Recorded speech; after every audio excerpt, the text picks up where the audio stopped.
Assalamualaikum warahmatullahi wabarakatuh. Kembali lagi bersama saya Arif Adianto. Nah, hari ini saya akan berbincang-bincang dengan Ustadz Idaman di Man Satu Kudus yang biasa dipanggil di lingkup teman-temannya biasa dipanggil Bang Jack. Nah, nama aslinya adalah Ustadz Zaki Mubarok. Nah, hari ini saya akan bertanya kepada beliau terkait dengan perjalanan hidupnya mulai dari mengajar di MAN sampai mendapatkan jodoh juga di Madrasah Aliyah Negeri Satu Kudus. Nah, mungkin yang pertama dulu nih Tat. Eh, dulu masuk di MAN satu, ya mulai mengajar di MAN satu itu ceritanya gimana kok Ustadz Zaki itu bisa kecantol di MAN satu. Nah, monggo dijawab nih, Miknya. Oke, ya. Terima kasih atas waktu yang diberikan kepada saya, Ustadz Arif. Sebelum saya menjawab pertanyaan Mas Arif ya, Mas Arif, saya akan merevisi apa yang beliau katakan tadi. Ustadz Zaki, Ustadz idaman. Ah, salah banget itu. Saya tuh gak idaman. Saya tuh ya Ustadz bajakan. Nah, Ustadz bajakan. Karena apa? Karena di sini saya juga masih latihan bagaimana caranya mengajar yang baik, mendidik yang baik agar anak-anak itu bisa merasa nyaman dan merasa enjoy dengan pelajaran yang saya ajarkan. Oke. Pertama, tadi soalnya adalah kenapa kok bisa nyantol di man ngajarnya itu. Oke. Jadi tahun 2015 ya kan, saya itu sedang berada di Solo. Nah, jauh sebelum sebelum masuk di man, saya itu di Solo. Nah, di Solo di mana? Di BBRSBD, Balai Besar Rehabilitasi Bina Daksa, Surakarta. Di situ saya dilatih mental untuk menjadi orang yang mandiri meskipun tidak utuh, meskipun tidak sempurna fisiknya. Nah, kemudian Desember 2016 pas saya mau lulus dari sana, kebetulan ada salah satu guru Man Satu Kudus menelpon saya dan mengasih info ke saya bahwa Man Satu Kudus membuka lowongan guru bahasa Arab. Nah, kemudian saya mencoba untuk mengabdi di Man, menawarkan mengabdi di Man. Siapa tahu saya bisa bermanfaat di Man, dan alhamdulillah saya dipercaya untuk menjadi bagian dari guru Man Satu Kudus. Ya, itu luar biasa sekali. Itu suatu apa ya, tanggung jawab yang besar bagi saya, dan insya Allah semoga aja saya bisa memenuhi ekspektasi, memenuhi harapan dari orang-orang yang mempercayai saya. Oke, itu aja mungkin. Ada lain, ada lagi tadi saya karena ya itulah panggilan dari. Kayak menyambung cerita Ustadz Zaki yang tadi terkait yang keberadaan Ustadz Zaki sebelum di Man satu di Solo ya. Tadi dikatakan bahwa Ustadz Zaki itu mengalami sebuah musibah yang berupa ketidaksempurnaan di bagian tubuhnya. Nah, itu bisa mungkin mohon maaf sebelumnya bisa diceritakan kronologi eh, kok bisa sampai perawatan di Solo sampai berapa hari Tat? Saya dulu itu pokoknya saya tuh 4 tahun mulai. Saya tuh 4 tahun mulai dari kejadian sampai bisa normal jalan itu 4 tahun. Tapi ya seperti itu, tidak bisa sesempurna yang dulu saya ganteng, dulu saya perfect lah pokoknya lah. Tapi karena kejadian itu saya mungkin ada sedikit yang menjadi kurang lecet. Nah, cara saya banyak seperti itu. Oke, saya mau cerita bentar. Semoga aja ini ada manfaatnya bagi Bapak Ibu atau para penonton semuanya. Oke, tahun 2012 ya, bulan September ya, saya pulang. Dulunya saya di Pondok Menawan ya, mau pulang ke Demak ya, menghadiri pernikahan saudara saya ya.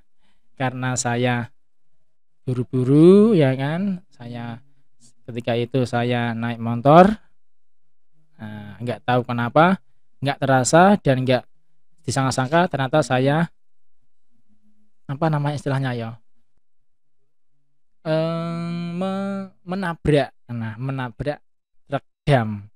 Bukan saya yang tabrak tapi saya yang menabrak truk dam. Nah, mungkin karena kata orang, wah uji kekuatan, wah uji kehebatan. Nah, ternyata saya yang kalah sendiri itu ya. Oke, setelah itu kecelakaan, saya alhamdulillah untungnya saya tidak jatuh ke tengah. Kalau ke tengah nanti saya mungkin dipelindes oleh truk yang lain mungkin ya. Dan almarhum mungkin ya. Alhamdulillah saya masih dikasih kesempatan Allah untuk hidup. Akhirnya saya dirujuk ke rumah sakit di Kudus, tapi karena parahnya saya nggak diterima, ditolak, dirujuk ke Solo. Nah, di Solo pun di rumah rumah sakit saya ditolak lagi ya. Akhirnya saya dirujuk ke rumah sakit yang lain ya, ada di Jebres namanya. Intinya selama pemulihan saya itu 4 tahun ya, 4 tahun di kursi roda, 4 tahun belajar berjalan, menapaki satu demi satu langkah ya kan. Nah, terus saya minder. Kenapa minder? Karena saya tidak se-perfect dulu. Tangan saya itu ada sedikit yang kurang bagus. Nah, saya akhirnya mencari tempat di mana saya bisa belajar, saya bisa mandiri, saya bisa percaya diri. Ketemulah di Solo namanya BBRSBD. Terima kasih atas jasa-jasa Bapak Ibu di sana. Terima kasih. Semoga aja Bapak Ibu semua diberi kesehatan yang di Solo. Oke, di sana saya itu kayak ditampar oleh seseorang, Mas. Kenapa ditampar? Awalnya saya minder, saya mengeluh, ya Allah kenapa kok saya seperti ini, tangan saya seperti ini. Ternyata di sana itu saya yang paling normal. Kok bisa? Sana itu ada yang ganteng, cantik tapi nggak punya kaki, ganteng, cantik tapi nggak punya tangan dan sebagainya.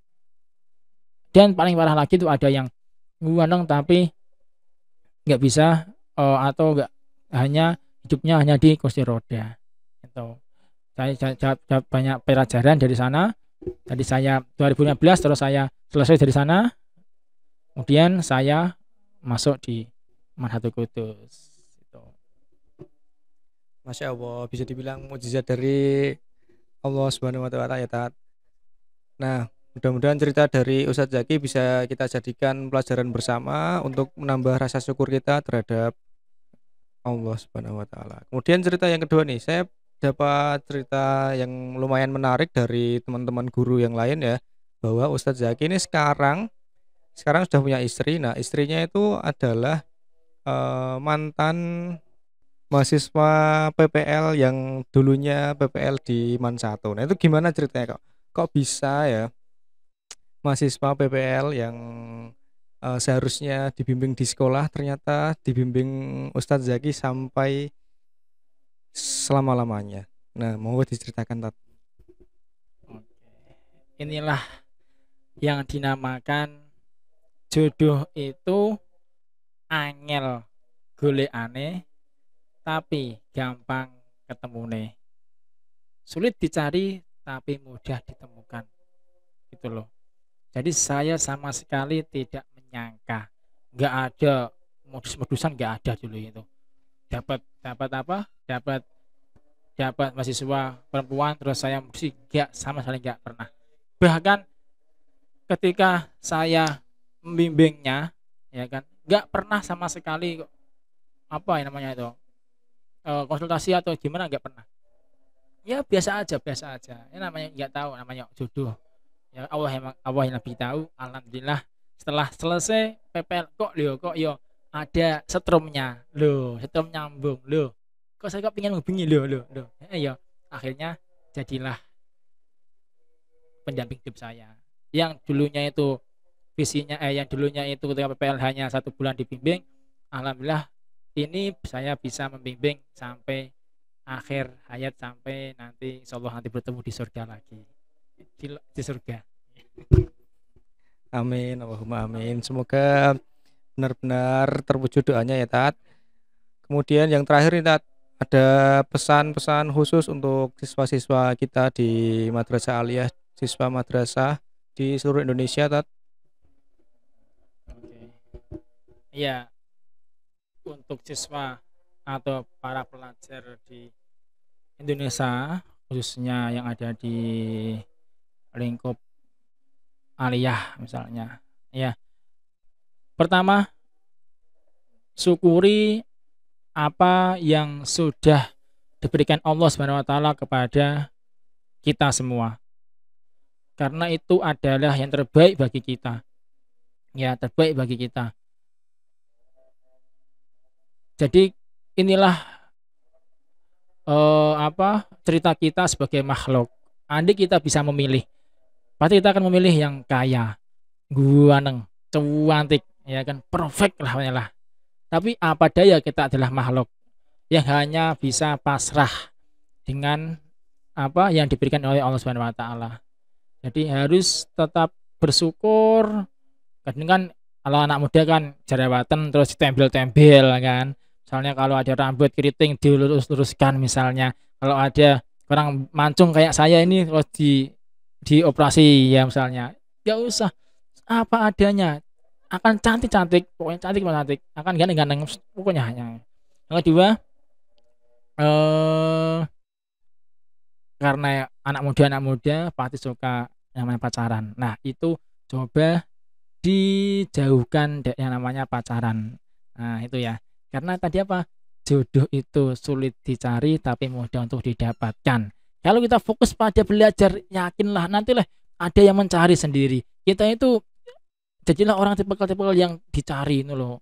Masuk oleh kelasnya kelas mencari gitu loh. Dicari. Oh, itu loh. Ya, jangan kalau belum saatnya ya jangan suka pacaran.